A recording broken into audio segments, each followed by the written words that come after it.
Essayer de comprendre, c'est déjà agir, donc merci à vous, vraiment. Parce que, en fait, les femmes, ça représente plus de la moitié des flux migrateurs de la planète, mais elles sont largement visibilisées du débat public, des médias, alors qu'elles sont victimes de violences. Et aussi, je vous donne le plan de la conférence, qui s'illustrera autour de 3 axes. La particularité des violences faites aux femmes exilées, les défaillances institutionnelles dans la prise en compte de ces violences et les traumatismes liés à ces violences et les solutions envisageables. Je vous souhaite une bonne conférence à toutes et tous.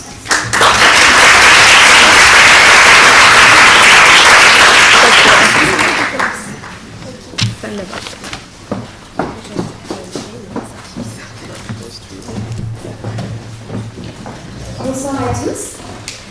Je suis ravie d'être là ce soir avec vous pour parler de mon expérience et de ce que j'ai vu. Voilà. Donc personnellement, je suis sage-femme depuis plusieurs années déjà et j'ai travaillé à Paris et ensuite avec Médecins sans frontières. J'ai fait plusieurs missions avec eux. Donc juste pour me présenter un petit peu, j'ai travaillé au Sud-Soudan, au Congo, en Afghanistan, sur le bateau Aquarius et tout dernièrement au Nigeria. Voilà. Ici, je vais surtout vous parler de ma mission sur l'Aquarius parce que c'était principalement là que j'ai pu voir ce que ça voulait dire les violences faites aux femmes lors de leur parcours d'exil. Alors l'Aquarius, je ne sais pas si vous connaissez.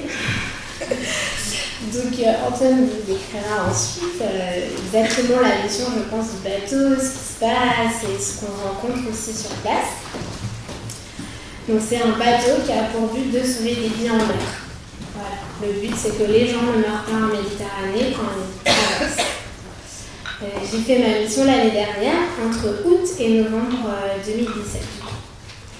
Sur le bateau, j'étais la sage-femme à bord. Donc en fait, on a une équipe, 2 équipes, SOS Méditerranée et Médecins sans frontières. Donc je faisais partie de Médecins sans frontières.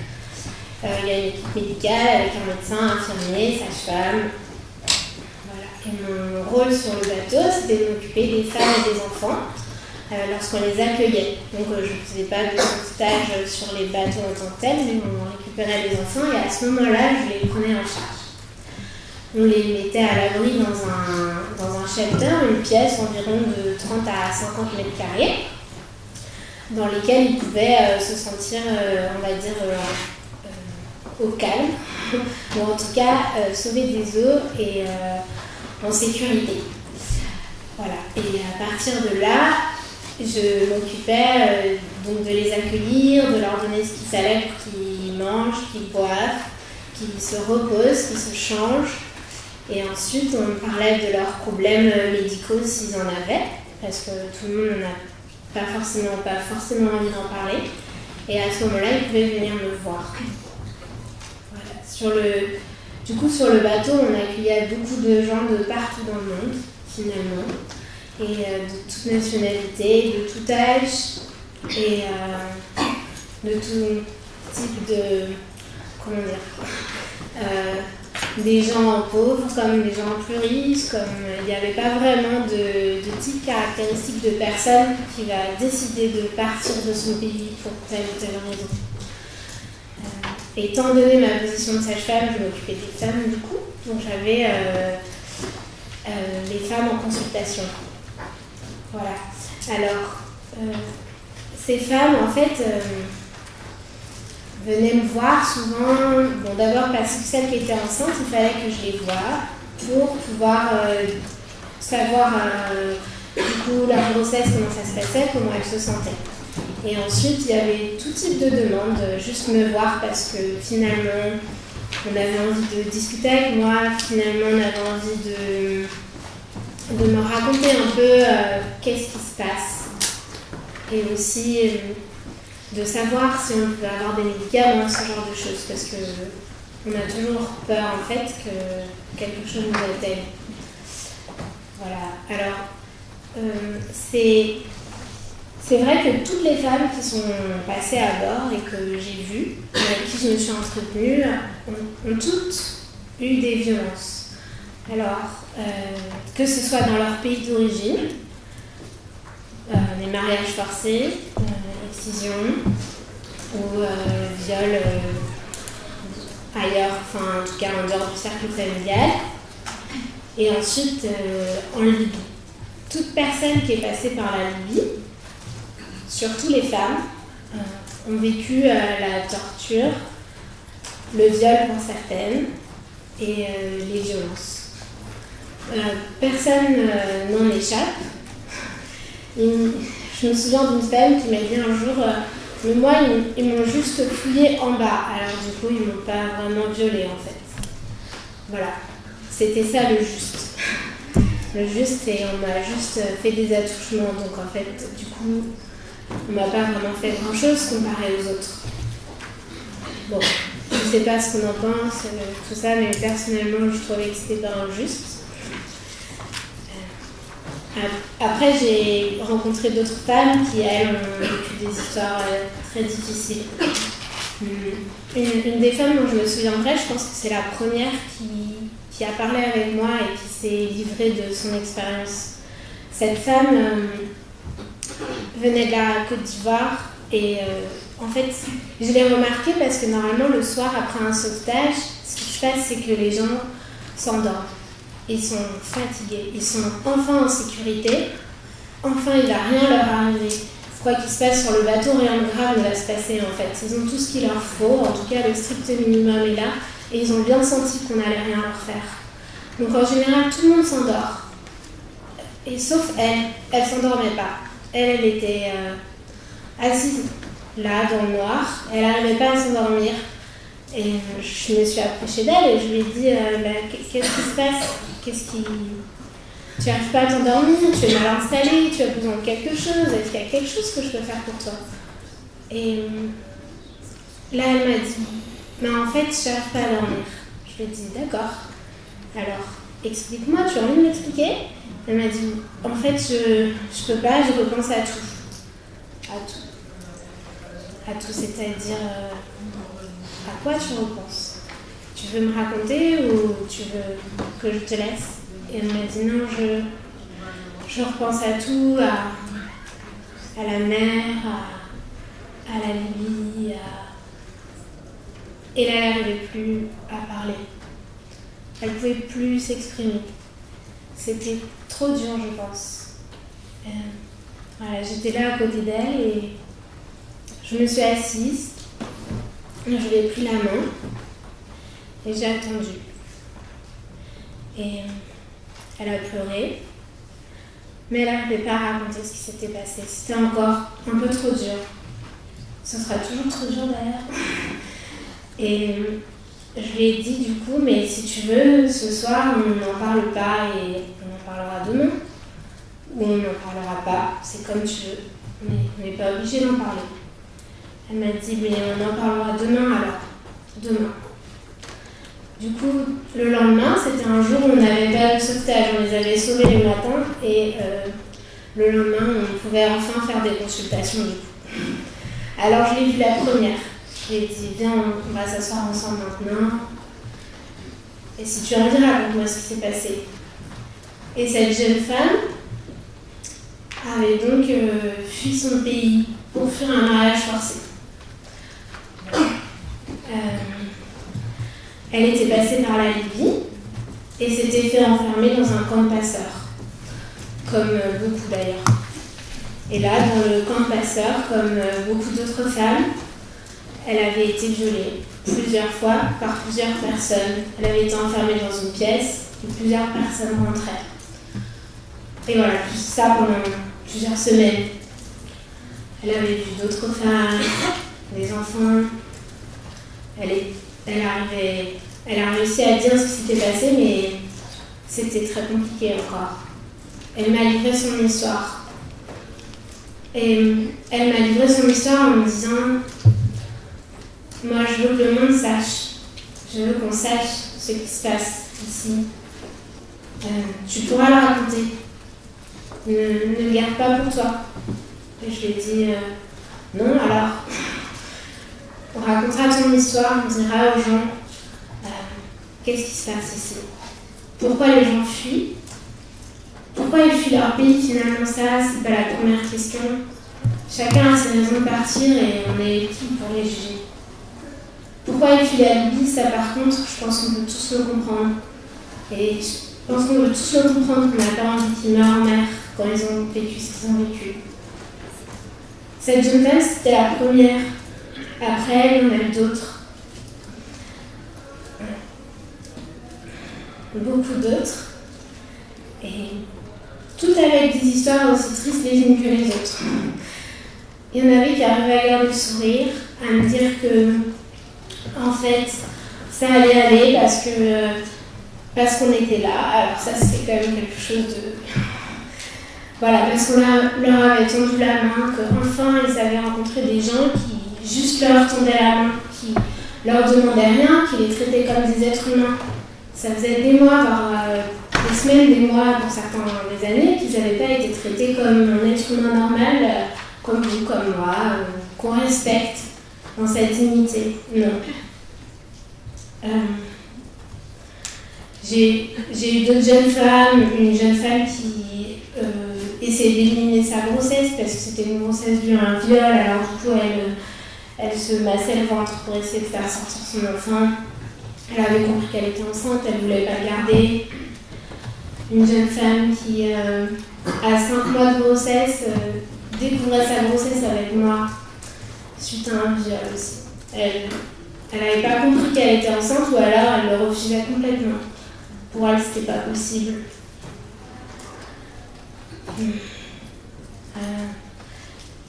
Une jeune femme qui avait perdu sa sœur. Et puis son amie, elle s'était fait des amis en fait pendant son voyage. Des gens qu'elle croisait, à qui elle s'attachait et tout le monde disparaissait. Parce qu'on meurt de faim dans le désert, on meurt de soif, parce qu'on est torturé, on ne survit pas. Alors du coup, on meurt. Et elle était avec son petit garçon, qui était trop mignon. Il avait 4 ans, il était trop chou. Et heureusement qu'il était là, parce que je pense que ça l'a soutenu. Et voilà, elle disait qu'elle avait le mauvais sort sur elle. Que tous les gens avec qui elle s'attachait, elle mourait. Elle avait très peur de s'attacher avec les gens, alors du coup elle restait dans son coin. Elle ne la voyait pas discuter avec les autres. Elle avait trop peur que les gens meurent. Ouais. Bon, je pourrais pas tout vous raconter parce que c'est un peu lourd aussi, je pense.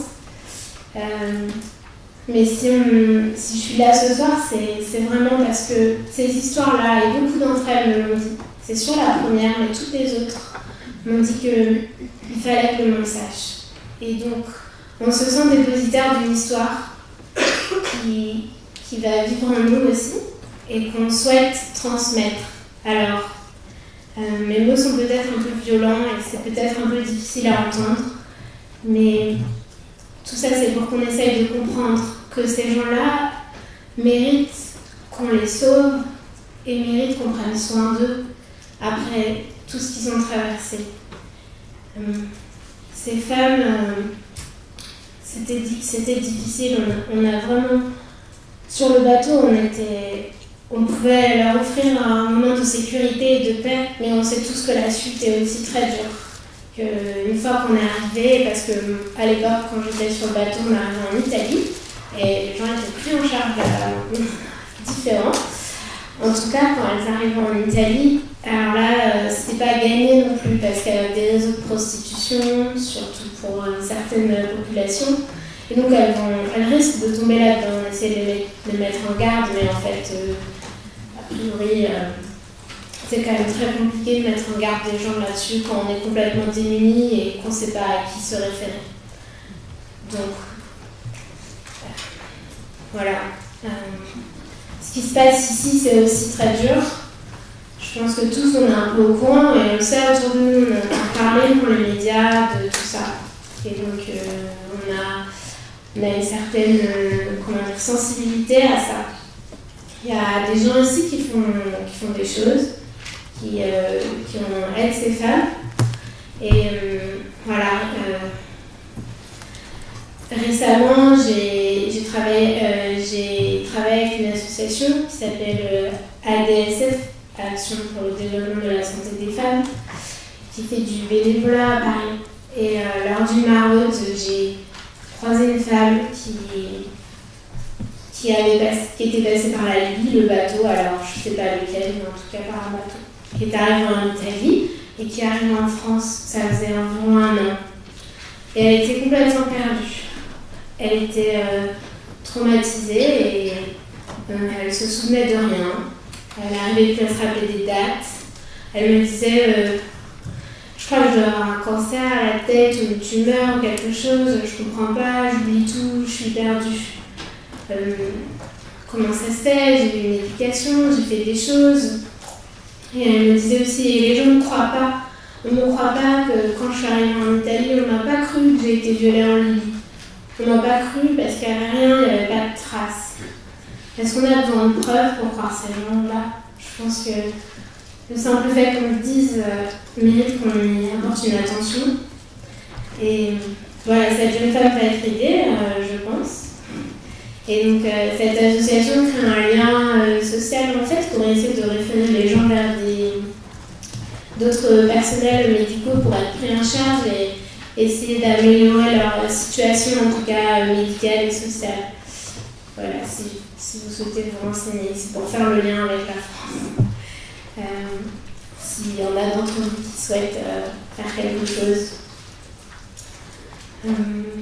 Voilà, bon ben je pense que j'arriverai pas à en parler plus.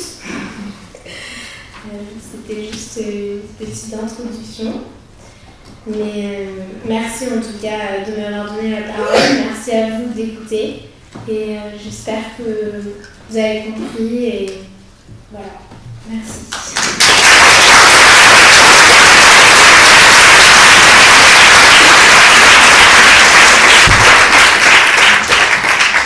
C'est Juliette, ça fait une bonne introduction, je crois.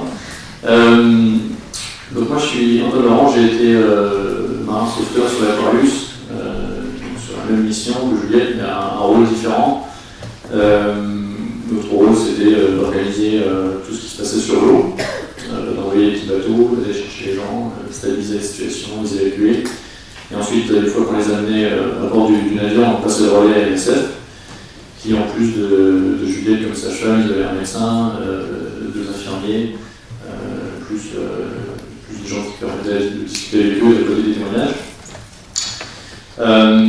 Moi, ce que je peux vous raconter ce soir, en plus de ce qu'avait Juliette qui déjà beaucoup, c'est peut-être prendre un peu de recul sur ça, sur ces témoignages de personnes. Il faut voir que c'est un sujet qui a été beaucoup traité, on en parle énormément, mais pas de manière très qualitative, je pense, sur ce qui se passe en Libye, ce qui se passe dans le désert, en Méditerranée, et même en Italie. Il faut savoir que ces témoignages-là, comme l'a dit Juliette, ils sont quasiment systématiques.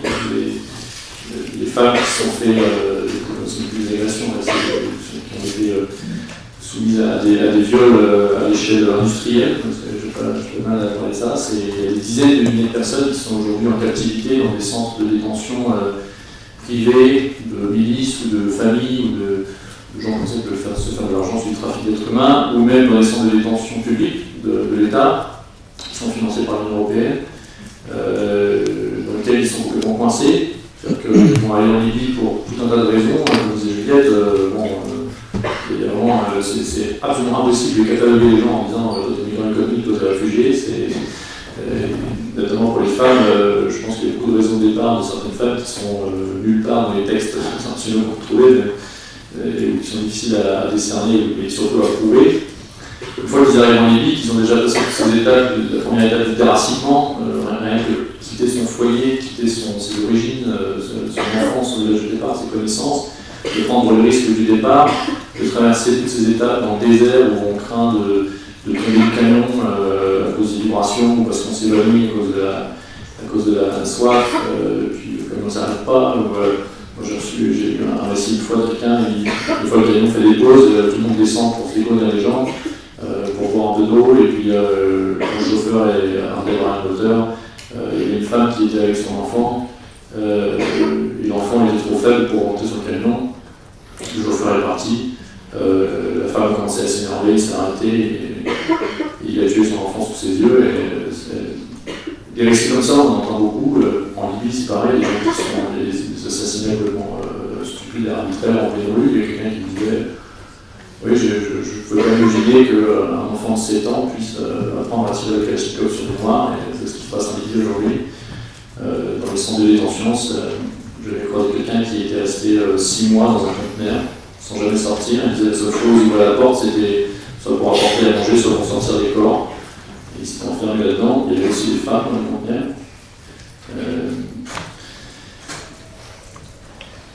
Donc on imaginait, ça trouve de bonnes raisons de partir, de fuir, même si le risque de la mer, le risque de la traversée est immense. Et nous, en tant que sauveteur, on mesure très bien le danger, on sait très bien que c'est un risque qui ne devrait être pris par personne.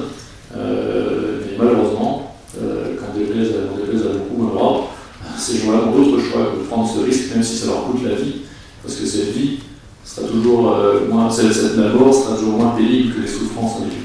C'est ce qu'ils nous disent, c'est ce que, à travers les témoignages que donnent les personnels de la Croix-Rouge qui essaient de transmettre en Europe, de dire mais ce n'est pas un choix politique que d'accueillir ces gens qui sont coincés en Libye, c'est juste une nécessité, c'est une obligation de leur porter assistance.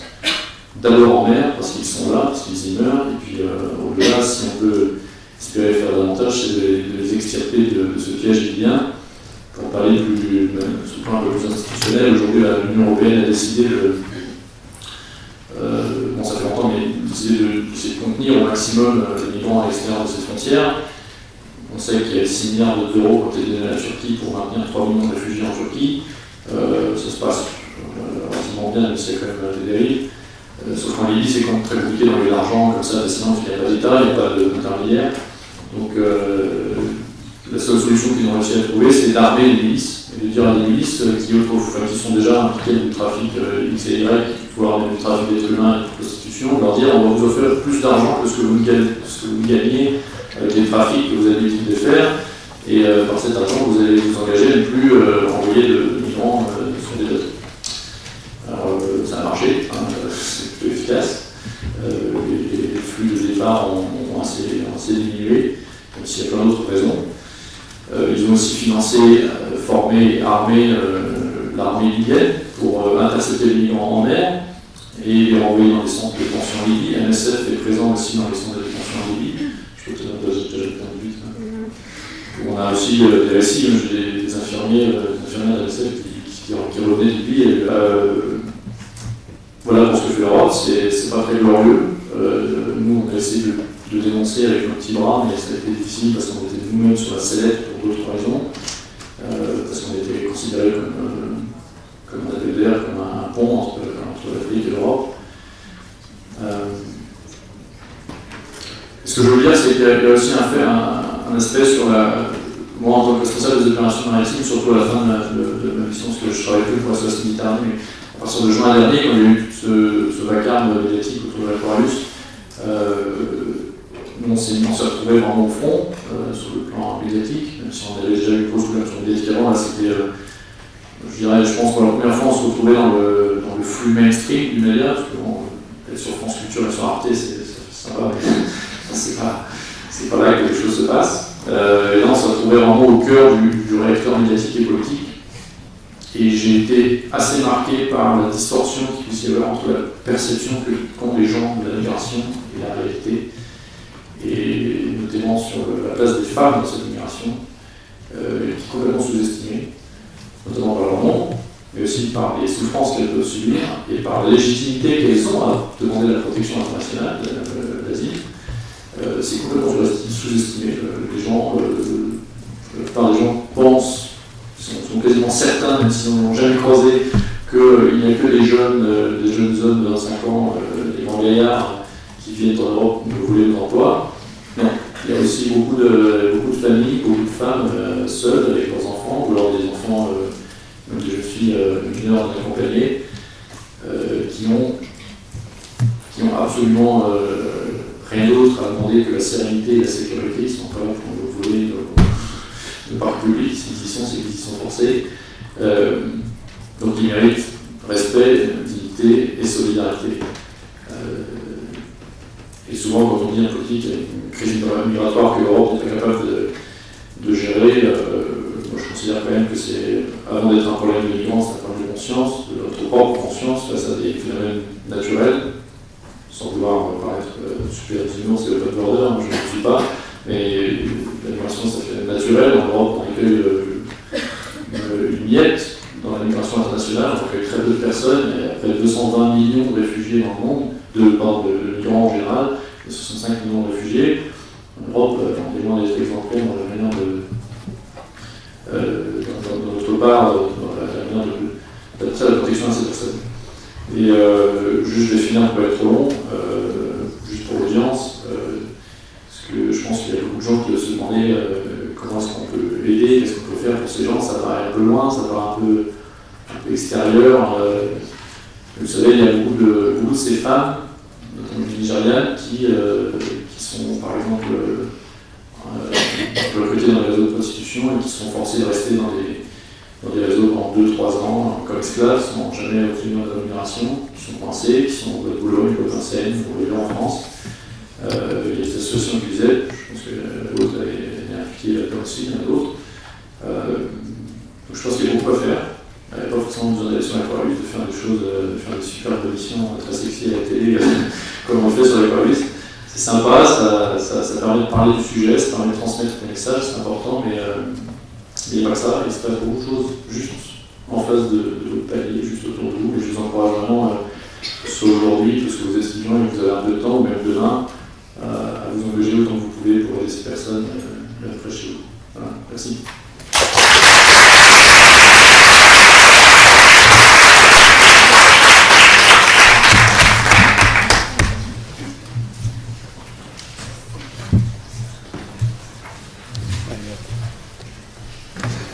Bon, merci. Je voudrais tout d'abord remercier vivement, très très chaleureusement les organisatrices de cette soirée,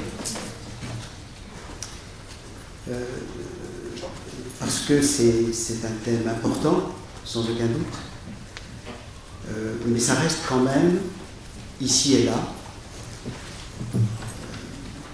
en particulier dans les institutions internationales, ça reste un objet relativement mineur. Et puis, j'ai ce soir un autre enchantement, c'est celui de voir aussi nombreux, oserais-je dire aussi nombreuses. C'est réconfortant, j'aurais espéré un peu plus de donne.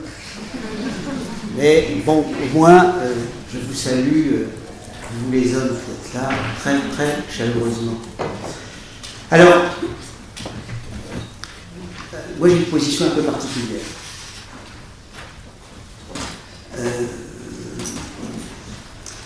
D'abord, ça fait une trentaine d'années que je travaille sur ces questions-là, sur la question des déplacements forcés de population et des flux migratoires internationaux. La question des violences faites aux femmes est en réalité une question relativement récente, très peu documentée, qui n'est un souci que depuis environ une dizaine d'années. Et quand je dis souci, c'est à la fois un souci politique, mais aussi un souci juridique. Bon.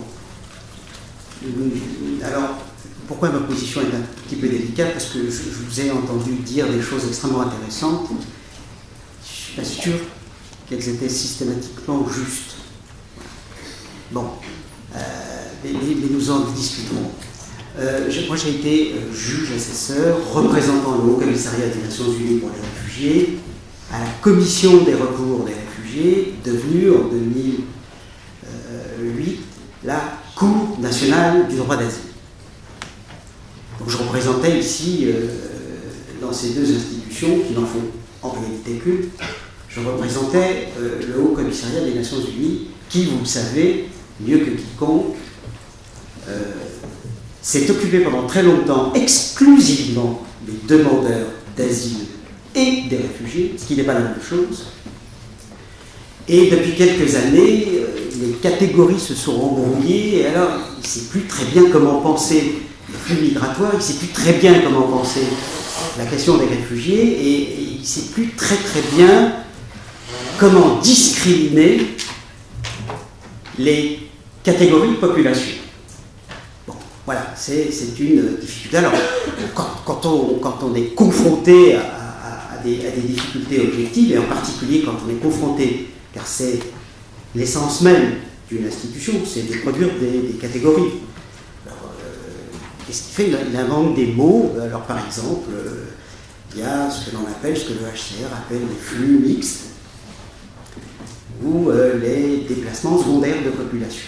Bon, tout simplement parce qu'il s'est aperçu qu'en réalité, il était de plus en plus difficile de distinguer les populations.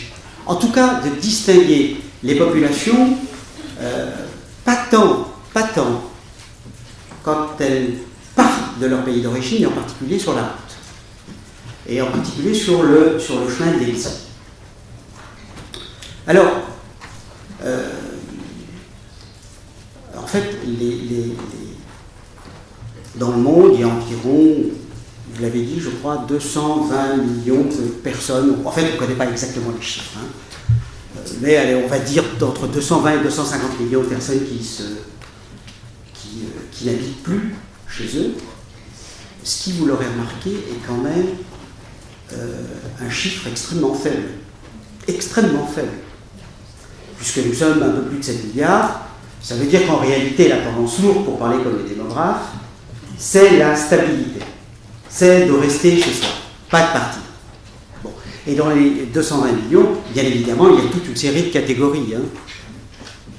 Alors, les réfugiés statutaires sous mandat international, c'est-à-dire sous mandat du HCR, en fait, ils ne sont pas si nombreux que ça, ils sont environ 16 millions. Ce qui est important à retenir, c'est des phénomènes relativement nouveaux, et là nous sommes dans des grands nombres, ce sont ce que l'on appelle les déplacements internes de population. Et les déplacements internes de population, c'est... Alors là non plus, on n'a pas de chiffres exacts, parce que tout simplement, il y a des pays qui sont absolument incapables de compter leur population, et donc à plus forte raison, incapables de compter les populations qui se déplacent. Mais en réalité, ce sont les populations qui se déplacent à l'intérieur de leur propre pays, et qui sont environ 60 millions. C'est ça qui est un phénomène tout à fait singulier. Et là, vous avez une population à la fois au statut juridique et à la condition ontologique tout à fait singulière, c'est que vous avez des nationaux sans État. Les déplacés internes sont des nationaux sans État. Ils ne sont protégés absolument par personne. C'est quand même un grand nombre de personnes, puisque, encore une fois, c'est 60 millions. Et à côté, vous avez une autre catégorie tout à fait problématique, ce sont ce que l'on appelle les apatrides. Et les apatrides sont environ entre 11 et 12 millions, selon le recensement du HCR. Alors, les femmes sont une catégorie qui arrive historiquement relativement tardivement dans les flux migratoires internationaux. Par exemple, dans le cadre de la migration ordinaire, elles ont été, pendant très longtemps, en particulier en France, moins nombreuses que les hommes. Aujourd'hui, on pense, par exemple, en France, qu'elles sont un tout petit peu plus nombreuses. Mais les femmes qui partent de chez elles, qui se retrouvent sur la route de l'exil et qui arrivent dans un pays d'accueil, vivent des expériences tout à fait différentes. Et là, je voudrais juste attirer votre attention sur un phénomène qui est quand même relativement nouveau historiquement, c'est ce qui est en train de se passer en Amérique latine, avec ce que l'on appelle ces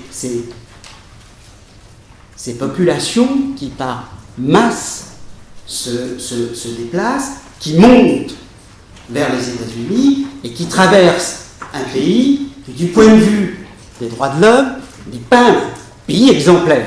Et en particulier, singulièrement, à l'égard des femmes. Bon. Avant la moitié des années 2000, lorsque... alors, je voulais aussi vous dire, parce que il paraît qu'il faut toujours décliner le lieu d'où on parle. Bon, moi, ça fait maintenant plus d'une dizaine d'années que j'ai dirigé des enquêtes sur les violences faites aux femmes sur la route de l'exil. Et donc, j'ai parcouru beaucoup de pays, je me suis rendu dans beaucoup de pays, en Afrique, en Asie du Sud-Est, dans le monde arabe et en partie en Europe. Et j'ai aussi mené, pour le compte du HCR, la première étude sur les violences faites aux femmes sur la route de l'exil. Bon. Et je vous assure que cette enquête a fait l'objet de controverses à l'intérieur même du HCR, tout simplement parce qu'il y en a qui disaient si vous reconnaissez une protection internationale sur la route, à l'évidence, ça va faire un appel d'air. C'est-à-dire que toutes les femmes qui vont se retrouver sur la route vont demander une protection internationale et vont évoquer un viol. Et d'autres ont dit non, la notion de persécution se complique, il faut donc que nous fassions de plus en plus attention, et en particulier, il faut que ces très nombreuses femmes qui subissent dans 90% des violences sous toutes ces formes, il est important pour une organisation internationale comme le HCR de faire attention. Et donc, l'enjeu, c'était bien l'enjeu de protection internationale. Et certains, et certaines, hein, c'est pas que des mecs, hein, et certaines ont dit non, ça va faire un appel d'air, vous allez voir, on va être envahi, ça va poser des problèmes, ça va poser des problèmes avec les États nationaux, etc. Bon, voilà, ça c'était c'est ce qui est en arrière-plan, en arrière-fond de ce que je suis en train de vous dire sur les violences faites aux femmes. Avant, quand les personnes partaient, qu'elles soient femmes ou hommes, quand elles partaient, il y avait un certain nombre d'impératifs dont on ne pouvait pas faire l'économie. Bon, il fallait essayer de penser au trajet, il fallait essayer de réunir l'argent, il fallait essayer d'avoir des contacts. On savait, hommes et femmes en particulier, que la route serait relativement dangereuse, que les souffrances probablement les plus importantes seraient la faim, serait la soif, serait le racket, la tristesse, la nostalgie, etc., etc. Le viol, l'agression physique, la possibilité d'être supprimé purement et simplement, n'était pas quelque chose qui envahissait l'esprit de ces personnes. Or, pour la première fois, et c'est vraiment une situation historique inédite, pour la première fois en Amérique latine, les viols sont des viols de masse. Les enquêtes montrent que c'est plus de 90% des femmes qui ont quitté leur pays en Amérique centrale et qui veulent se rendre aux États-Unis qui ont été violées. Alors, avant, on essayait de faire attention, on était vigilant à tous les instants, on essayait de bien se faire accompagner par le bon compagnon. Vrai ou faux, ça n'a strictement aucune importance. On essayait au grand maximum de prévoir. Or, là, en Amérique latine, les femmes anticipent le viol. Et cette anticipation se traduit par l'achat dans un certain nombre de pharmacies en Amérique latine de contraceptifs. Autrement dit, le contraceptif, est le prix à payer. Et d'ailleurs, chose tout à fait inouïe, les passeurs demandent si les femmes ont pris un contraceptif avant d'entamer le voyage. Bon. Donc vous voyez bien que là nous sommes dans des situations historiques absolument nouvelles. Alors ça ne s'est pas passé tout à fait de la même manière sur la route. Je ne parle pas des bateaux, je ne connais pas du tout. Mais sur la route, par exemple, depuis 2015, avec le flot des Syriens en particulier, mais pas seulement des Syriens, nous n'étions pas dans ce même type de configuration. Et ça, je pense que c'est une dimension qu'il va falloir prendre en compte. Donc je pense que les agressions, les violences, les attentats au corps et à l'esprit des femmes, que ce soit au Moyen-Orient, que ce soit en Asie ou que ce soit en Amérique latine, aujourd'hui sont des attentats de masse. Donc, alors, bien évidemment, il est important de penser aux populations les plus nombreuses, par exemple les femmes, mais je vous signale qu'il y a des populations, certes minoritaires, mais qui sont probablement les plus invisibles des invisibles. C'est les homosexuels, c'est les transsexuels, qui, en particulier dans les populations en Amérique latine qui se dirigent vers les États-Unis, on les a pour la première fois vus, et ce sont des violences qui ne sont pas si spécifiques, mais qui restent des violences à l'égard de ces populations. Et je voudrais ajouter, n'en déplaise à certains, que ces violences sont le fait de professionnels de la brutalité, de militaires, de gendarmes, d'autorités des migrations, etc. Mais ces violences sont en particulier à l'égard des femmes et à l'égard des homosexuels, des transsexuels, etc., sont aussi le fait de migrants, c'est-à-dire le fait de leurs compagnons de voyage. Donc ça, je pense que c'était quelque chose à ne pas oublier, et donc c'est important, me semble-t-il, de complexifier les situations et de ne pas homogénéiser les populations, et en particulier de ne pas homogénéiser les pratiques et les relations entre les uns et les autres. Et je peux vous assurer que, en tout cas, moi, toutes mes enquêtes l'ont montré, les relations entre les hommes et les femmes, dans ce moment très singulier de déplacement forcé de population, eh bien, ils ne s'abolissent pas et se substituent à la contrainte, la solidarité entre les hommes et les femmes. C'est pas du tout comme ça que ça se passe. Alors ça peut se passer comme ça dans un bateau, sur la route, dans le désert. C'est pas comme ça que ça se passe. Voilà. Je ne sais pas combien de temps j'ai usé. Bon, 10 minutes. Très bien. Bon. Alors, je vais squeezer l'essentiel du topo. Bon, non, parce que voilà, je voudrais juste dire la chose suivante. Dans mes enquêtes, et on peut universaliser ce que je viens de dire, on peut généraliser ce que je viens de dire. En fait, on est très souvent en présence de deux types de configurations. Les anglo-saxons ont toujours les mots qu'il faut pour discriminer les situations et produire des spécificités. Il y a par exemple la notion de smuggling qui signifie contrebandier, passeur. C'est une figure que nous connaissons tous, qui nous est familier et dont on nous rabâche les oreilles à longueur de journée dans les journaux, à la radio, à la télévision, etc. C'est la figure du sale passeur. Et puis il y a l'autre figure, il y a l'autre mot qui signifie une autre pratique, c'est le trafficking.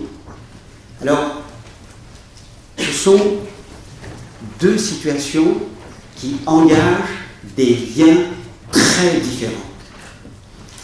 Le passeur et son passager, et c'est vrai pour les femmes, mais c'est vrai aussi pour les hommes, et c'est important de mettre l'accent sur l'enjeu de définition, parce que ça a des conséquences politiques. Le passeur, lui, entame une relation avec son passager qui est une relation passagère. Le passeur a une mission. Dès qu'elle est accomplie, le lien, naturellement, se défait. Et chacun, passeur et passager, a des obligations l'un vis-à-vis de l'autre. Pour l'avoir vu d'une manière tout à fait particulière lors de mon séjour en Afghanistan. Un passeur en Afghanistan est tout simplement quelqu'un de connu de tout le monde. Et quand les liens se contractent pour le voyage entre le passeur et le passager, eh bien, tout le monde est absolument au courant, puisque le contrat qui est passé entre les uns et les autres, c'est tout simplement un contrat public. Et c'est un contrat extrêmement contraignant. Donc, quand la mission est terminée, les liens se défont et chacun repart de son côté. Pas lorsqu'il y a du trafficking, c'est-à-dire en fait de la traite des êtres humains. Quand il y a de la traite des êtres humains, il y a assujettissement total de la personne à son exploitant. Ici, les biens ne se libèrent pas parce qu'il n'y a pas de mission. Dans le trafficking, il y a une mise au travail ou un échange de marchandises. Voilà, ça c'était simplement pour séparer les figures qui souvent sont entremêlées. Le deuxième exemple que je voudrais donner, c'est un exemple que j'ai vécu personnellement au Maroc. Les victimes de violences, je parle là exclusivement des femmes et des subsahariennes qui montaient vers les pays du Maghreb pour éventuellement accéder à l'Europe. Elles n'accèdent pas tous à l'Europe et ces populations sont de loin pas du tout homogènes, hein, mais vraiment pas homogènes. Le niveau d'instruction, le capital culturel, l'origine sociale, la position professionnelle dans le pays d'origine ne sont pas les mêmes. C'est pas un tas d'immigrés qui se pointent, qui se rassemblent. Ce sont les circonstances sociales et les circonstances historiques qui font qu'au premier abord, ils se ressemblent quand on les regarde de haut et quand on les regarde de loin. Les femmes les femmes subsahariennes qui tentaient de monter dans le nord de l'Afrique d'abord, dans les pays arabes et en Europe, il y a deux types de femmes. Il y a celles qui sont agressées ou qui sont violées, mais il y a aussi, et il faut le prendre en compte, les femmes qui sont témoins.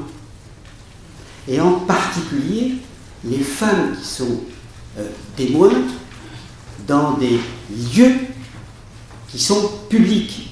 Or, le désert, par exemple, est un lieu public, car les violences sur les migrants, par exemple par ce que l'on appelle couramment les coupeurs de route, sont des agressions et des viols publics. Ça veut dire quoi? Ça veut dire qu'en fait, chacun voit qui a été violé et qui n'a pas été violé. Et la réputation de la personne qui a été violée la précède avant même qu'elle arrive dans la première ville qui lui servira de ville transitoire avant de monter dans le nord. Et ce que j'ai pu remarquer, mais empiriquement, c'est que en fait, les femmes qui avaient été violées, parce qu'il y a des femmes qui sont violées, il y a des femmes qui ne sont pas violées. Les gens, les personnes qui appartiennent à la communauté de ces femmes, ou ces femmes qui appartiennent à certaines communautés, ces communautés les délégitiment. C'est-à-dire qu'en réalité, elles vont constituer, j'en ai vu à Rabat, j'en ai vu à Casablanca, elles vont constituer ce que l'on appelle des groupes de femmes salies et souillées. Et elles seront donc illégitimes pour une relation publique, quelle qu'elle soit, relation amoureuse ou relation maritale. Voilà. Donc ça, c'est un aspect extrêmement important. Il me semble-t-il, ce qui n'est pas pris en compte peut-être suffisamment, c'est que beaucoup de personnes, des femmes bien entendu, mais aussi des hommes, sur la production du récit, lorsque on demande l'asile à un pays. Quand on demande l'asile, il y a un moment qui est un moment qui est absolument tabou pour les femmes, c'est le trajet. On ne parle jamais du trajet. En 15 ans de présence à la CNDA, les femmes ne parlent pas du trajet. Et elles ne parlent pas du trajet pour une bonne et simple raison. C'est qu'elles savent qu'en réalité, la persécution, pour qu'elle soit audible du point de vue des catégories d'entendement du juge, des juges, elle doit être une persécution qui a eu lieu dans le pays d'origine, pas sur la route. en une quinzaine d'années, j'ai dû voir une ou deux femmes parce que personnellement je l'ai sollicité, et je l'ai sollicité en particulier en demandant au président un huis clos. Voilà. C'est une parole qui ne peut pas se libérer. On ne peut pas passer comme ça, en particulier à la Cour nationale du droit d'asile, de l'indicible au dicible, et si on cessait ce petit exercice extrêmement dangereux, il y a toutes les chances que ça ne passe pas du point de vue des juges. Il faut être persécuté dans son pays d'origine. Il ne faut pas être persécuté sur la route. La persécution sur la route n'est pas de la persécution, c'est de la violence. Et la violence, ce n'est pas de la persécution. Bon, ça je vais le dire, mais peut-être que c'est... Non. Ça va ? Bon. Je vais d'ailleurs terminer là-dessus. Voilà. Je vais terminer là-dessus. Bon. En fait, j'ai pas dit le plus important, mais c'est pas grave. C'est pas grave, voilà. Bon, alors, quand je dis... Oui. Quand je dis que... alors, deux choses, et puis je termine là-dessus. La demande d'asile, qui est quand même une demande importante. Je vous signale qu'en 2017, il y a eu environ 100 000 demandeurs d'asile. Ce qui est quand même relativement important, puisque je crois que c'est le chiffre le plus important. Et depuis 2015, bien évidemment, les choses ont relativement changé. La demande d'asile, c'est d'abord une affaire d'hommes. Majoritairement, ce sont les hommes qui la demandent. Ce qui paraît que, et ça je vous le dis de source sûre, c'est pas tombé dans l'oreille d'un sourd. Il paraît qu'il n'y a que les hommes qui savent faire de la politique. Voilà. Les femmes, c'est plus problématique, c'est plus aléatoire, c'est plus étonnant, plus étrange. Une femme qui vient et qui sollicite l'un des 5 motifs de l'article 1. Mais les hommes, c'est beaucoup plus courant. Bon. Et probablement que la sollicitation la plus noble, c'est la sollicitation qui invoque un des 5 motifs, c'est celui de l'opinion politique. Voilà. C'est d'ailleurs comme ça que tout le monde pense qu'il y a des réfugiés politiques. Bon, il n'y a jamais eu de réfugiés politiques. Il y a des réfugiés tout court. Et ça serait bien de se demander pourquoi on dit aussi facilement, aussi aisément, aussi spontanément « Ah, c'est un réfugié politique ». Bon. Voilà. Donc, c'est une affaire d'hommes, et même quand les couples arrivent devant la Cour nationale du droit d'asile pour solliciter l'asile, c'est l'homme qui parle, rarement la femme, et l'homme parle au nom de la femme. Je n'ai jamais vu en 15 ans une femme parler au nom d'un homme. Jamais. Ça, c'est le premier point. Le deuxième point, c'est qu'à l'évidence, il y a un enjeu extrêmement important dans l'ordre des différenciations entre les catégories. C'est un tout petit peu compliqué, mais vous allez voir, c'est très simple. Moi, je crois que tout ne se ressemble pas. Voilà, je crois. Migrants économiques, réfugiés, demandeurs d'asile, clandestins, c'est pas la même chose. Ce ne sont pas les mêmes conditions d'existence, ce ne sont pas les mêmes itinéraires, ce ne sont pas les mêmes sollicitations à l'égard du pays d'accueil. Et je pense, quitte à faire grand défenseur des institutions internationales et de l'État, je pense que s'il y a bien quelque chose à laquelle il ne faut pas toucher aujourd'hui, c'est à la Convention de Genève. Il ne faut pas y toucher parce qu'il y en a qui s'évertuent à la toucher, et ce n'est pas n'importe qui s'évertue à toucher à la Convention de Genève. Ce sont les États, et principalement les États. Et il y a des États qui ont dit que la Convention de Genève, en fait, n'avait plus de sens, puisque nous n'avions affaire qu'à des migrants économiques. Autrement dit, la question de l'asile, la question de la fuite, la question de la persécution et surtout, la question de la protection internationale. Et la question de la protection internationale, elle est profondément liée, elle est organiquement liée Elle est même consubstantiellement liée à la présence d'un État qui peut protéger l'espace sacré qui s'appelle l'asile. Au fond, l'asile, c'est rien d'autre qu'un espace sacré protégé par un souverain. C'est un espace qui est inaccessible à l'assassin. Donc je pense qu'il faut garder en l'état, elle est assez floue, elle est assez malléable. Il y a des catégories fourre-tout, comme la catégorie groupe social, qui peut servir, et je crois que les rédacteurs de la Convention de Genève ont vraiment eu un coup de génie en faisant la rédaction de cette convention. Voilà, donc il faut la garder, et donc il ne faut pas tout mélanger, parce que tout n'est pas mélangeable et tout n'est pas assimilable. C'est très important et c'est un enjeu politique de premier ordre. Voilà.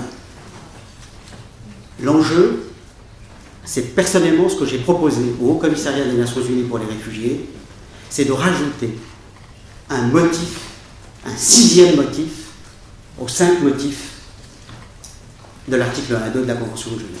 C'était quoi ce 6e motif? C'est le motif lié au genre. Car il y a des femmes qui sont violentées. J'arrête. Ah, merci, c'est gentil. Merci.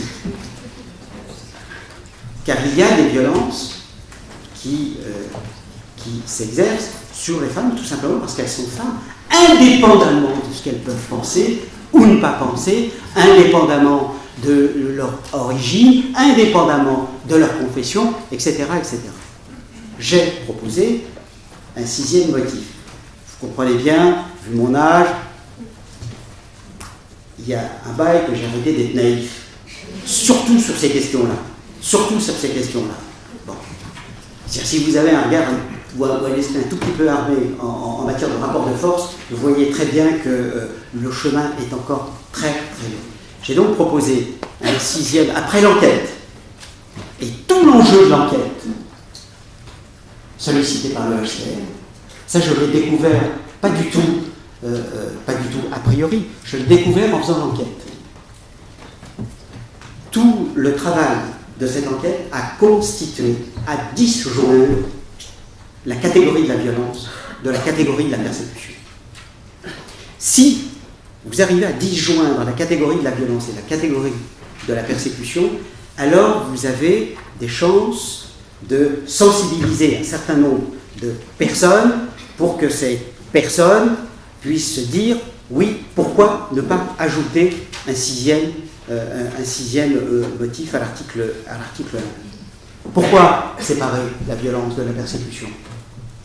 Tout simplement parce que la violence a, me semble-t-il, partie liée à la force brute, à la force brutale.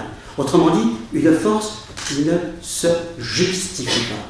C'est une force pure, souveraine, qui n'a absolument aucun besoin d'être fondée sur un régime argumentatif.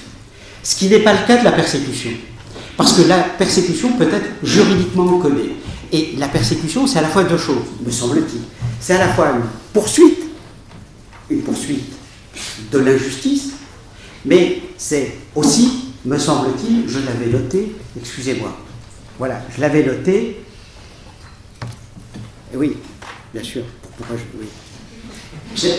Alors, une poursuite, c'est-à-dire qu'il faut une institution ou un État qui poursuive perpétuellement, continuellement des individus ou des groupes sociaux pour ce qu'ils sont, mais la persécution a besoin d'un motif.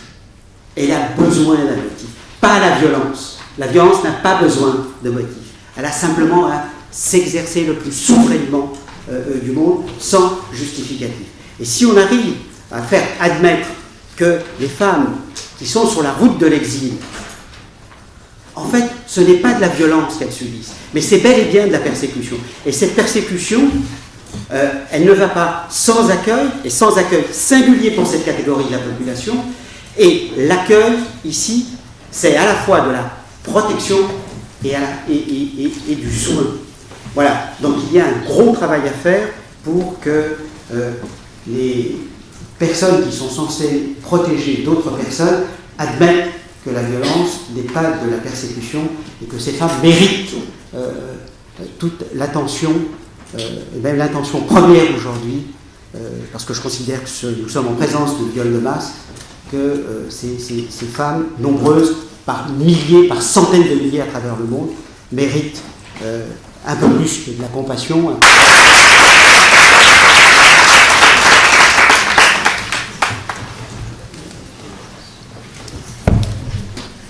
Bonsoir à tous.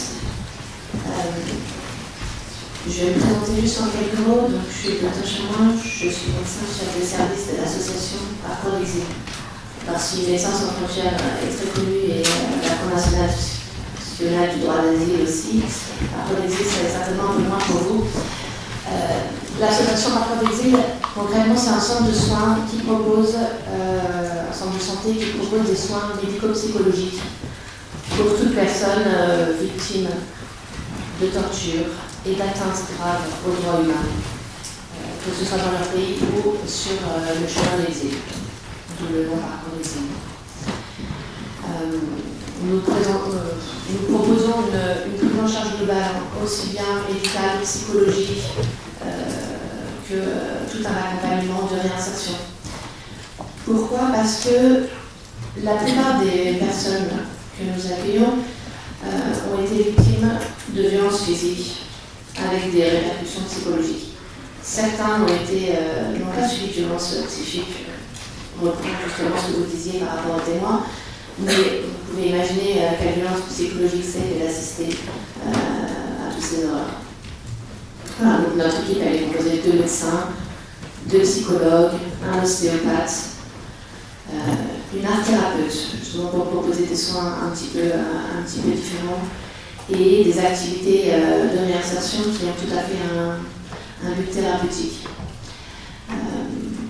Pourquoi ? Parce que je crois tout à fait que la prise en charge, on doit faire la prise en charge de toute la personne en elle-même, et cette thérapie par le beau, notamment dans tout ce qui est de l'art, l'accompagnement socioculturel, les sorties le concert, la thérapie, etc., font grandir les personnes, sont extrêmement bénéfiques pour la réinsertion. On a aussi la thérapie par le bon, avec un accueil chaleureux, une bienveillance envers tous les patients, les soins qu'on peut apporter, et la thérapie, on peut dire, présenter ça comme ça par le vrai, qui est vraiment l'adéquation entre ce qu'elles ressentent et ce qu'elles vivent réellement. Je reviendrai un peu plus tard dans vraiment la prise en charge des patients. Donc nous prenons en charge environ 800 personnes, dont un tiers de femmes, à peu près, ce qui représente à peu près 250, nous recevons à peu près 250 femmes par an. La plupart sont des femmes qui viennent d'Afrique subsaharienne. On a quand même aussi pas mal de femmes qui viennent du Moyen-Orient ou d'Asie, ou du Maghreb. Ces femmes, les motifs pour lesquels elles font leur demande d'asile sont des motifs, des violences politiques. Il y a leur engagement avec notamment, on en parle pas mal, c'est le viol comme arme de guerre. Il y a aussi les femmes qui fuient des violences conjugales, des mariages forcés, des excisions. Voilà, ça c'est les 2 grands motifs. On a des homosexuels. Il y a également des femmes qui fuient des persécutions religieuses. Toutes ces sortes de persécutions, nous les retrouvons parmi les patients. Voilà pour présenter à peu près l'association. Je voulais revenir sur le sujet en disant que le chemin de l'exil ne s'arrête pas à l'arrivée en France. C'est très important de savoir que je ne saurais pas délimiter la fin du chemin de l'exil, probablement quand on est réinséré avec un emploi et un logement, et qu'on peut vivre à nouveau une vie comme les autres, normale, en tout cas comme on le souhaiterait. Voilà, les violences que ces femmes subissent à l'arrivée en France sont d'abord liées aux violences qu'on peut rencontrer dans la rue, qui sont propres à toutes les femmes SDF, qui sont d'abord des vols et des violences physiques, liées au fait que par nature les femmes sont souvent moins musclées et moins fortes que les hommes, et évidemment beaucoup de violences sexuelles dans la rue, dans les campements. Voilà, c'est quasiment, celles qui vivent dans la rue, c'est quasiment inévitables. Après, il y a celles qui sont abordées par soit des réseaux de prostitution, soit des personnes qui les attendent. Ils viennent plusieurs fois, qu'est-ce que tu fais là? Elles sont méfiantes et après ils reviennent, mais en fait, t'attends personne finalement. Voilà. Et qui vont leur proposer l'hébergement contre de la société faible. Entre dormir à la rue et dormir chez quelqu'un, très souvent je suis assez seule de dormir chez quelqu'un contre rémunération sexuelle. Il y a aussi les violences dont vous avez un peu parlé, les violences conjugales, les conjoints qui sont violents. Alors je ne vais pas leur jeter la pierre parce que ce sont souvent des hommes qui ont vécu eux aussi des horreurs et qui par ces traumatismes ont une certaine nervosité et une certaine violence entre eux. Après, il peut y avoir d'autres raisons, mais mon but n'est pas du tout de cracher sur les hommes, mais de dire que ces femmes peuvent vraiment subir souvent les violences de leurs conjoints. Il y a effectivement aussi le fait qu'elles n'ont pas très souvent le droit à la parole dans la demande d'asile, que leurs papiers sont confisqués, qu'elles n'ont pas le droit d'assister aux entretiens administratifs, pour des tas de raisons que je ne vais pas forcément évoquer. Après, il y a aussi toutes les femmes qui sont avec des enfants, notamment les enfants à partir de 18 mois ne sont plus pris en charge, je pense, pour les couches, pour les soins matériels, la nourriture, etc. Si vous avez par exemple le Restos du Cœur et vous dites 18 mois, c'est fini, on les prend plus en charge. Donc ces femmes qui reçoivent l'allocation pour la demande d'asile pour certaines ou qui peuvent recevoir d'autres allocations, elles sont confrontées à une insuffisance de ressources économiques, qui est un vrai problème qui se pose moins pour les hommes. Et après, on va avoir en France tout le problème de la réinsertion. Une fois qu'elles ont obtenu leur papier, une autorisation de travail, elles sont très souvent victimes d'escroqueries, d'abus, parce que souvent par méconnaissance du système français. Voilà à peu près pour les violences qu'elles peuvent subir en France, qui vraiment sont loin d'être anecdotiques. Je pense, enfin moi parmi mes patientes, elles ont toutes vécu, elles ont toutes été victimes de violences sexuelles en France. Parfois même de la part d'intervenants sociaux qui en profitent de leur situation.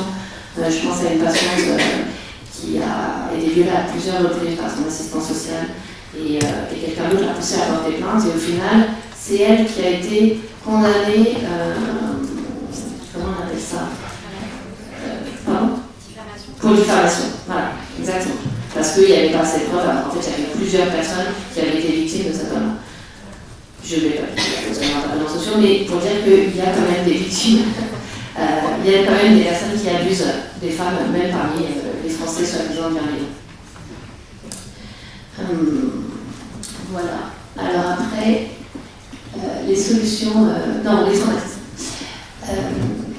Vous en avez probablement tous entendu parler, du stress post-traumatique, on parle beaucoup en ce moment, voilà, qui est une... Comment je pourrais... je vais essayer de ne pas faire le cours de psychologie parce que c'est... vous êtes probablement un peu trop compliqué, mais le stress post-traumatique, comment c'est votre pensée, votre mémoire qui a été blessée par un traumatisme. D'accord? C'est pas une maladie psychologique qu'on peut avoir comme certains psychoses, c'est vraiment votre pensée qui est blessée par ce que vous avez vécu. Et après, vous avez du coup comme une sorte de dysfonctionnement de votre cerveau, avec des symptômes qui reviennent très souvent. Il y a ce qu'on appelle le syndrome de répétition, on repense toujours à ce qui s'est passé. Ces femmes, elles se sont fait violer et elles repensent sans cesse à leur viol, souvent dès qu'elles se retrouvent seules. Il va y avoir les flashbacks, etc. Ça, c'est vraiment le syndrome de répétition. Il y a ce qu'on appelle le syndrome d'évitement. Ce sont des femmes qui vont avoir une très grande anxiété dès que quelque chose va leur rappeler le traumatisme. Par exemple, quand elle passe, je prends l'exemple de la Libye, quand elle passe à Libye, elle se retrouve avec les rebelles, alors pas forcément le gouvernement, mais ils sont tous habillés en tenue militaire.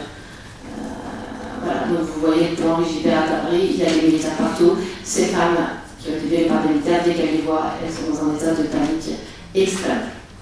Qui me dit pas de rendez-vous après 15 heures, le temps d'entrer parce qu'il fera nuit. Et qu'elle est terrorisée par la nuit et qu'il faut qu'elle soit chez elle la nuit. Voilà. Et puis on a un symptôme qu'on appelle hypervigilance, c'est-à-dire ces femmes, le cerveau ne se repose plus, elles sont tellement dans un état de stress permanent qu'elles n'arrivent plus à dormir.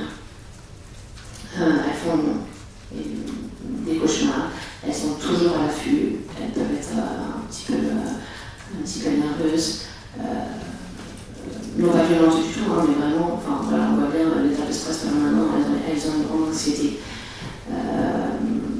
Voilà.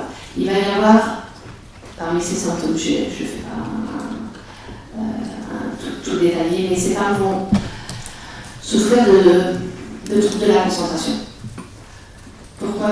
Parce que justement leur cerveau est perturbé, mais aussi parce qu'elles pensent en permanence, les flashbacks reviennent. Donc, tenir une discussion, c'est compliqué pour elles. Ça va être compliqué aussi dans leur demande justement d'asile.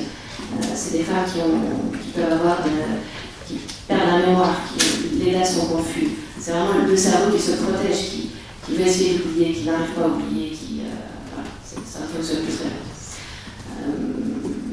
Bon, je ne vais pas plus détailler le stress post-traumatique. Ces femmes-là, quels autres symptômes elles ont ?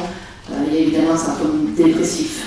On imagine assez bien la tristesse qu'elles peuvent avoir, de par tout ce qu'elles ont vécu, de par le fait d'arriver en France, qui n'est quand même pas forcément toujours très réjouissant, le fait souvent d'avoir des enfants qui sont restés au pays, tout ça va rentrer dans ce syndrome dépressif.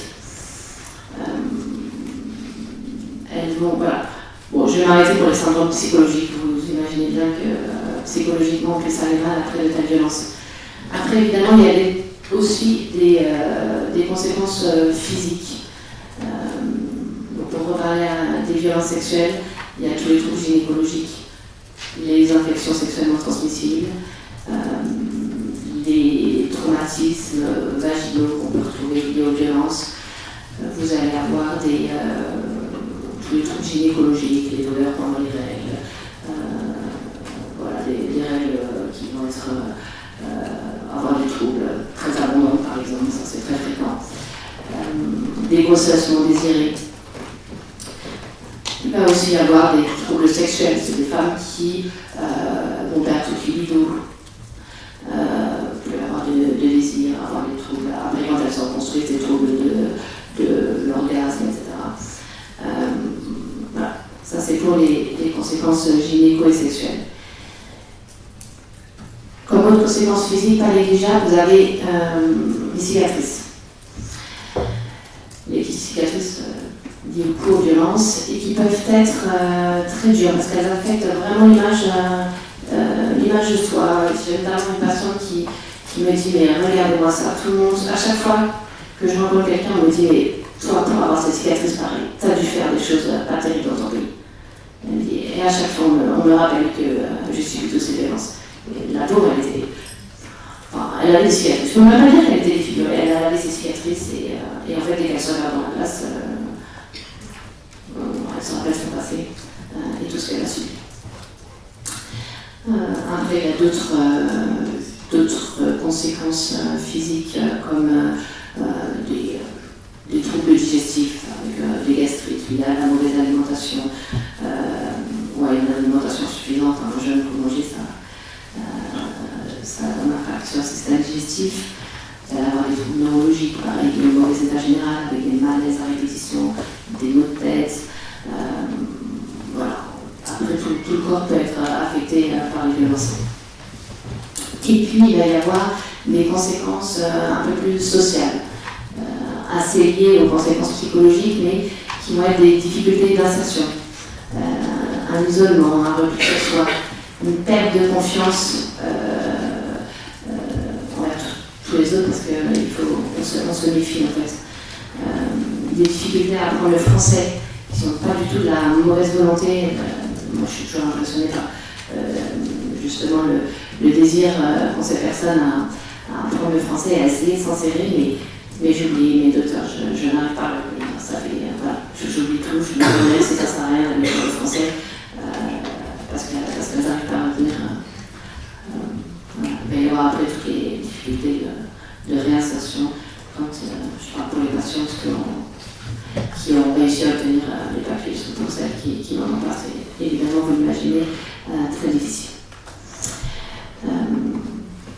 Voilà pour faire un petit tour des conséquences qu'il peut y avoir. Alors maintenant, les solutions envisageables.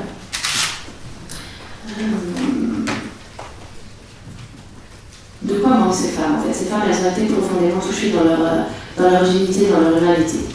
Et tout ce qui va leur rendre leur dignité, leur humanité, leur place des femmes, va être vraiment thérapeutique.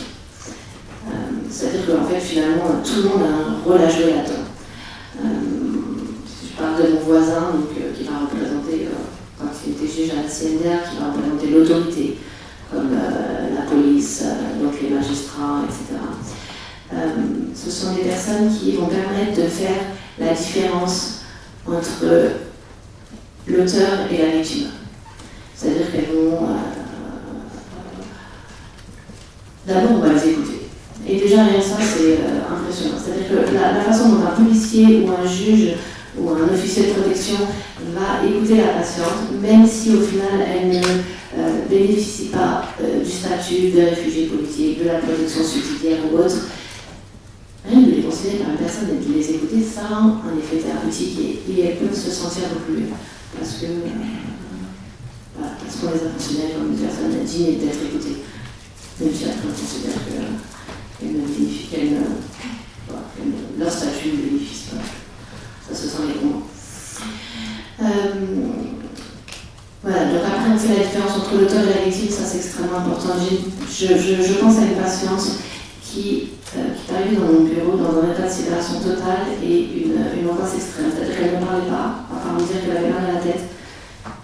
Elle était comme ça, elle me regardait, elle arrivait avec une assistante sociale et elle dormait plus la nuit. Et cette patiente, j'ai pas réussi à faire grand-chose pour elle, elle ne m'a jamais raconté son histoire. Je ne la connais pas. L'assistante sociale m'a vaguement expliqué que, enfin, je ne vais pas parler d'histoire parce qu'en fait, elle ne m'a rien dit. J'ai juste réussi avec les quelques médicaments à la refaire dormir la nuit, à lui permettre de se reposer, mais c'est à peu près. Pour bien ce traitement, ça n'y avait pas de problème. Et en fait, cette dame, à l'OFPRA, n'a rien dit. Donc, a été déboutée et après a fait un retour à la CNDA. Et elle s'est retrouvée dans le bureau de son avocat. Et elle a tout dévalé. Et elle s'est retrouvée devant l'audience à la CNDA, le huis clos a été demandé, elle a tout raconté au juge. Elle a eu son statut de réfugié politique. Du jour au lendemain, elle allait beaucoup mieux. En fait,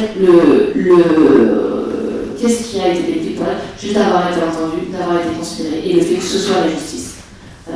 Voilà, c'était une femme d'un haut niveau socio-économique. Et la justice pour elle était extrêmement importante et on a reconnu son statut et ça a quasiment guéri. Alors, elle n'est pas guérie, elle souffre encore certainement de tout ce qu'elle a vécu, mais ça a été extrêmement bénéfique pour elle. Voilà pour le rôle des autorités. Après, j'ai entendu qu'il y en avait d'entre vous parmi vous qui se destinaient à être travailleurs sociaux, éducateurs, etc. Là, c'est pareil. Il y a plusieurs façons de prendre en charge les patients. Il y a ceux qui vont ne pas comprendre que la personne puisse un peu s'énerver, ne pas comprendre qu'elle puisse oublier pour la troisième fois où est-ce qu'elle a mis son passe médical, qu'elle puisse arriver en retard à tous ses rendez-vous. Voilà. Et il y a ceux qui vont à chaque fois être bienveillants, essayer d'écouter et comprendre et de restaurer leur dignité. Et ça a un impact fou sur les patients. C'est impressionnant. Juste par le fait de bien faire son métier avec bienveillance. Après, évidemment, vous avez tout ce qui est les soins médico-psychologiques dont je parlais tout à l'heure. Les soins médicaux ne sont pas du tout à négliger. Ces personnes, elles ont été violentées dans leur corps. Je pense notamment à notre ostéopathe qui, par le massage, lutte contre ces contractures et leur font du bien, mais c'est extrêmement nouveau pour elle en fait. Quelqu'un fait du bien au corps. En fait, quand on a énormément souffert physiquement, comme ces femmes-là, c'est incroyable. Et c'est tout à fait nouveau. Voilà, il y a des psychologues qui vont les écouter, les accompagner. Le but n'est jamais les faire parler. Ça, c'est hyper important aussi pour les intervenants sociaux. Pardon. On n'est pas des dictateurs, on n'est pas là pour interroger les gens. et tout connaître. En fait, c'est presque un voyeurisme que de vouloir tout connaître de leur récit. Et non, tout le monde a droit à son intimité et on n'a pas à forcer une personne à dévoiler ce qu'elle a vécu. Même si on pense que c'est bénéfique pour elle. Je ne sais pas pourquoi on peut penser que c'est bénéfique pour elle. En fait, on n'en sait rien. Et elle est la seule capable de dire si c'est bénéfique pour elle ou pas. Parce que quelqu'un qui connaît le secret, c'est pas forcément facile. Voilà, je repensais aussi à tous ceux qui font du bénévolat, qui participent à des activités de réinsertion. Il y a toujours cette bienveillance et cette humanité qui est extrêmement importante. Il y a aussi le fait que, comme je l'ai dit, ces personnes souffrent de troubles de la concentration et de la mémoire. Les cours de français que vous allez proposer, vous avez l'impression qu'elles ne retiennent rien, mais en fait, elles vont petit à petit se réhabituer à se reconcentrer. D'accord ? Et c'est vraiment de la rééducation, ce que j'ai eu un patient comme un sportif qui s'est blessé au genou, on arrive à refaire sa rééducation, et c'est douloureux, et c'est difficile, mais pour atteindre son plus haut niveau, il va falloir du travail. Et ben c'est exactement pareil, on a des français, l'informatique, toute activité. Le cerveau se réhabitue, et petit à petit, elles vont réapprendre à se concentrer. Elles vont aussi réapprendre à être dans un climat de bienveillance. Ça peut nous sembler évident, ça n'est pas du tout pour elles. Et à force de rencontrer des personnes comme ça qui vont prendre soin d'elles, elles vont commencer à se sentir un peu plus apaisées, à comprendre que tout le monde n'est pas violent non plus, qu'il y a des personnes qui peuvent, j'ai l'impression de répéter, mais voilà, prendre soin d'elles, les accompagner, les aider. Et c'est extrêmement important pour l'estime qu'elles ont d'elles-mêmes et pour leur confiance. Et du coup aussi pour leur réinsertion en France. Leur insertion, en fait. Je dis réinsertion, non. Comme je viens d'arriver, il s'agit juste d'insertion. Voilà, donc c'est vraiment important de dire qu'il n'y a pas que les professionnels de santé, psychologues, médecins, psychiatres qui participent à ces thérapies, à ces traitements, et qu'en fait, finalement, toute personne en contact avec ces femmes victimes de violences qui arrivent en France peuvent avoir un impact extrêmement bénéfique.